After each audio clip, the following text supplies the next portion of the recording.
Shifting focus now to the Democratic Republic of Congo, where rebels say they have taken control of the city of Goma in eastern DRC, a claim which has been denied by the government. On January 21, a local governor and a rebel leader said the M23 rebel group in DRC seized the eastern town of Minova, a main supply route for the provincial capital city of Goma, as the army reported fighting on all fronts. And on Sunday, the UN peacekeeping chief called on the M23 rebels to end their activities and leave the DRC. But who exactly are the M23? And why is it being blamed for worsening a humanitarian crisis? Our next report telling you.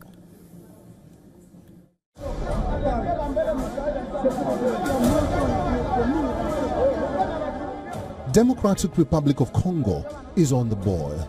An insurgency led by M23 rebels in East Democratic Republic of Congo, or DRC, has escalated. Countries like South Africa, Malawi and Uruguay have announced that soldiers from their respective armies were killed as they battled to halt the advance of the rebel fighters. Footage filmed late on Sunday showed flashes of light in the night sky as well as the sound of gunfire. Tens of thousands fled neighboring towns, fearing for their lives.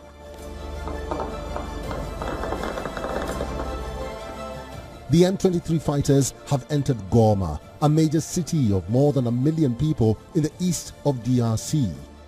Sitting on the border with Rwanda and the shores of Lake Kivu, it is a vital trading and transport hub that is well within the reach of mining towns supplying metals and minerals in high demand. M23 refers to the March 23, 2009 Accords that ended a previous revolt in eastern Congo led by Tutsis, a tribal group native to Burundi and Rwanda.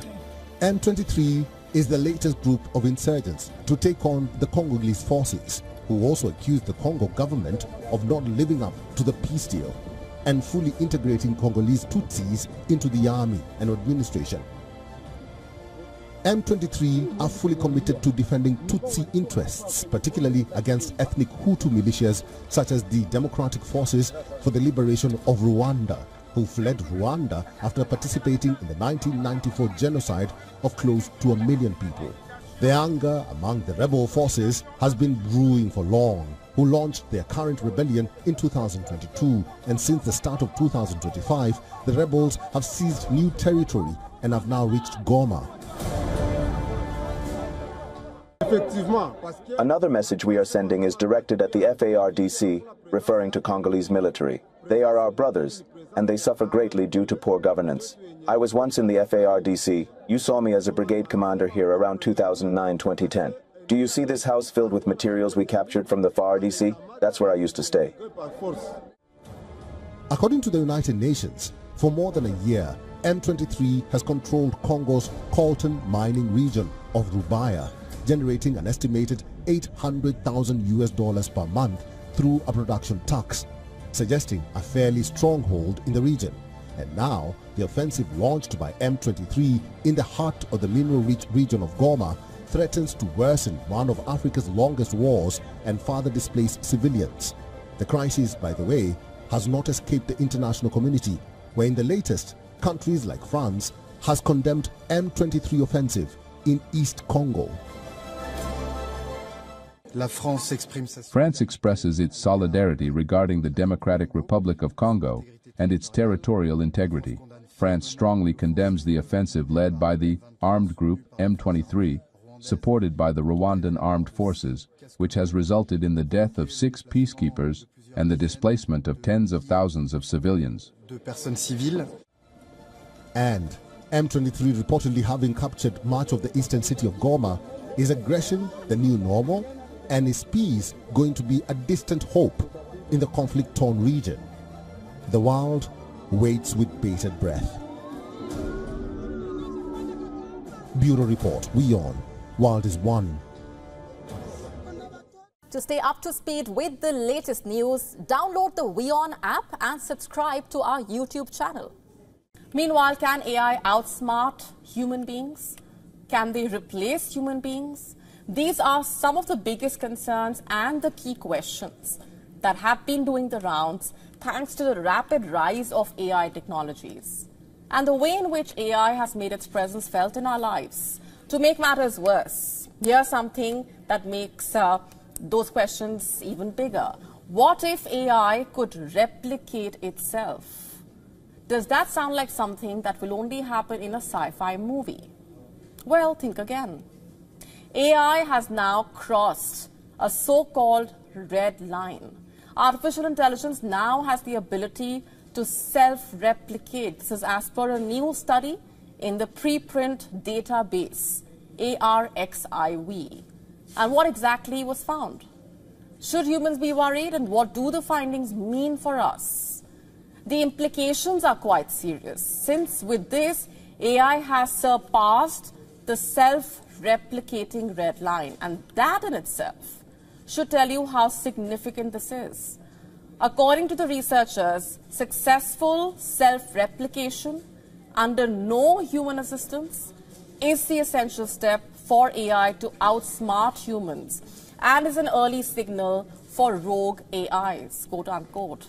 What it also means is that this has implications for the control and safety of AI systems. Does this mean AI can threaten human interests? And where do things go from here? Here's where things get even more tricky.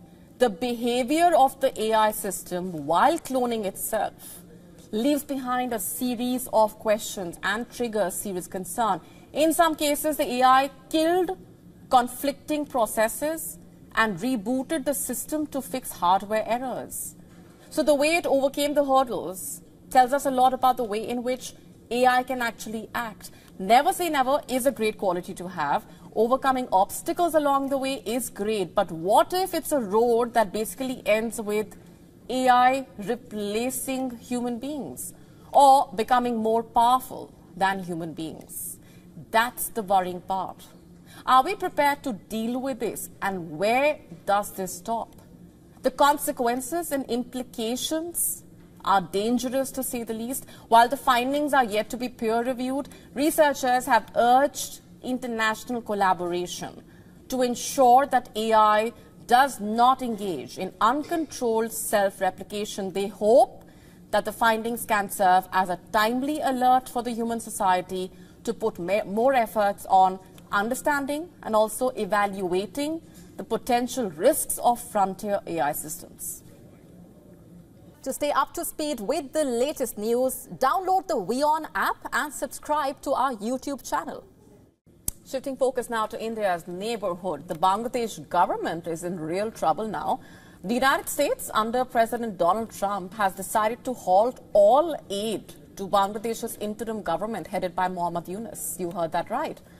In fact, the U.S. government, through its donor agency USAID, has announced the immediate cessation of all work in Bangladesh, including contracts, grants, cooperative agreements, and other procurement instruments. And this follows the decision to halt all foreign aid under Donald Trump's executive order signed on the 20th of January. In a letter, USAID has said that all projects under its Bangladesh operations were to be suspended, citing a recent executive order by President Trump. And now this decision comes as a shock to many, especially given the current economic crisis in Bangladesh. Remember, Bangladesh's economy is facing desperate times, just to put this mildly. Some of its banks are now on life support, in fact. And all of them, even the healthy ones, are unable to provide much credit. With so many banks short on cash, people are unable to get more than a small portion of their money out, even on payday. Ordinary businesses and consumers are basically struggling to survive. Meanwhile, Bangladesh's foreign debt servicing has surged by 49% year on year. For the first time, interest payments have crossed the $1 billion mark. Bangladesh was recently unable to repay a $5 billion import bill for petroleum. This was a country that took pride in repaying loans in time. And look where it stands now. Now, the major problem for Bangladesh would be repaying the loan it has availed from foreign lending agencies and local banks. Of the total borrowing, 20% is foreign debt, while over twice that has been taken from local banks and printing money. These loans will have to be paid in dollars, and that is in short supply in Bangladesh. Suffice to say, in Bangladesh, every dollar counts. And under the current interim government led by Muhammad Yunus, there is no accountability in Bangladesh any longer, it seems. With more development projects being taken up, there are reports of more corruption, and as a result, the cost of development is also rising. Since the turmoil began in August last year, nearly 1 million people have lost their jobs. A number of industrial and commercial establishments have shut down amid acute liquidity crisis. Sure, the garment industry has reopened factories after a brief period of shutdown, but workers saying that the conditions are worse than before. They say that they are not receiving their salaries on time. And then there is mob anarchy, rampant extortions, intimidation, threats to religious minorities, and an overall hostile environment.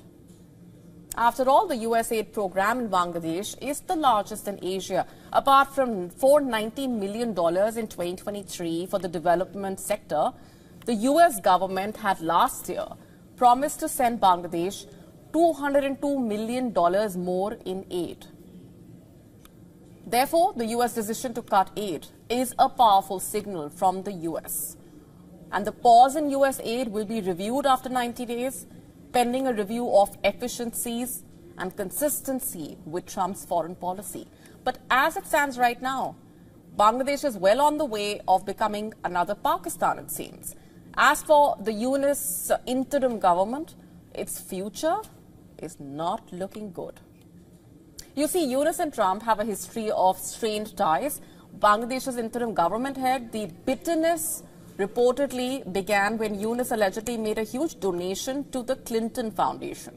In 2016, Yunus reportedly made a donation of 300,000 US dollars. That's approximately 2.5 crore rupees to the Hillary Clinton Foundation. In fact, after Trump defeated Hillary Clinton in the US election, Yunus had said that Trump's victory had shattered him so much he could barely speak or move. He had called Trump's victory a solar eclipse and had described Trump's term as quote-unquote black days. There are also reports that Yunus's close relationship with the Clintons, quote-unquote, helped his daughter, Monica, secure a prominent role in former President Joe Biden's administration. But Trump has made his displeasure with Yunus very apparent as well. According to The Telegraph, in an incident that reportedly took place 8 years ago, Trump referred to Yunus as the microfinance guy from Dhaka, quote-unquote, who has donated to see me lose, quote-unquote. Just for context here, Yunus was then heading the Microfinance Institute, Grameen Bank. Before that, are these past instances catching up to Yunus under Trump 2.0 is the question, and we will have to wait and watch for the answer. To stay up to speed with the latest news, download the WION app and subscribe to our YouTube channel.